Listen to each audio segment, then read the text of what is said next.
Welcome to the Phantom Radar Battalion. Locking on today's key events of August 20th, 2024. Let's dive into the critical global developments shaping our world today. Iran continues to dominate headlines as tensions with the United States and Israel reach new heights.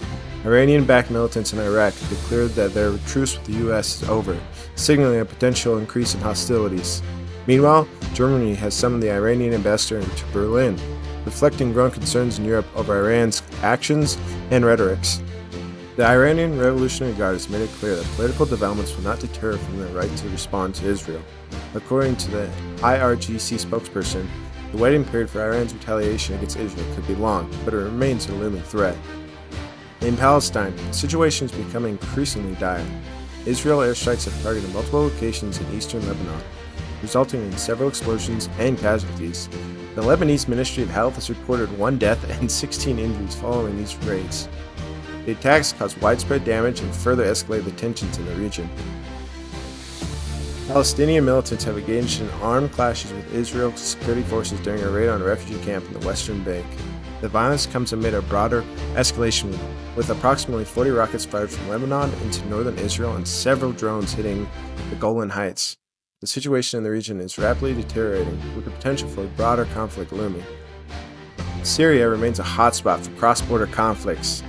Israel airstrikes have continued to target southern Lebanon, injuring several people, including Syrian refugees.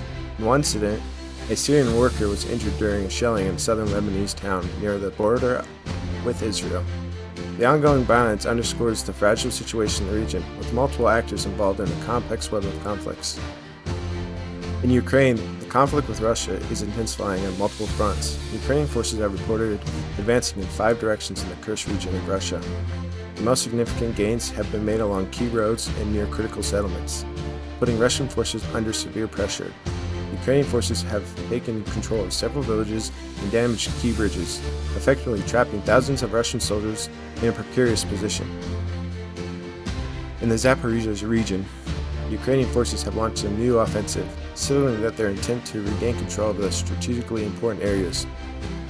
The conflict continues to escalate, with both sides engaging in heavy fighting and missile strikes. Russian forces have launched glided bombs and missile strikes across Ukraine, with reports of damages in several regions, including Sumy and Kherson. In Western Europe, the situation remains volatile. In the United Kingdom, violent attacks have continued, with multiple stabbings reported over the weekend. In the north, 3 people were attacked, resulting in 1 fatality and 2 critical injuries. In southern England, a particularly brutal crime saw a woman fatally stabbed, with the suspect facing additional charges for other violent acts. The ongoing violence is exacerbating tensions, particularly as authorities continue to focus on policing speech crimes. In Germany, the political climate is becoming increasingly strained, with the German Foreign Ministry summoning the Iranian ambassador. This move reflects growing concerns over Iranian's actions and rhetorics, particularly in the light with the escalating conflict in the Middle East. Meanwhile, in Italy, a luxury yacht sank off the coast of Sicily, resulting in a number of VIPs missing at sea.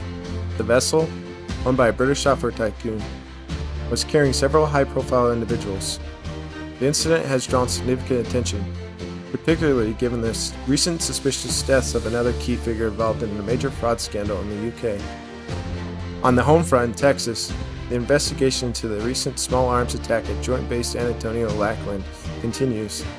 While base officials have stated that the incident is not being treated as a terror attack, the lack of information and determination of the attackers have raised concerns about the potential for future incidents. The situation remains under close scrutiny as authorities work to determine the motives behind the attacks. That's all for today's briefing. From escalating conflicts in the Middle East to the ongoing war in Ukraine and unrest in Western Europe, the world is facing a complex and dangerous landscape. Stay tuned, stay informed, and don't forget to like, share, and subscribe for more updates.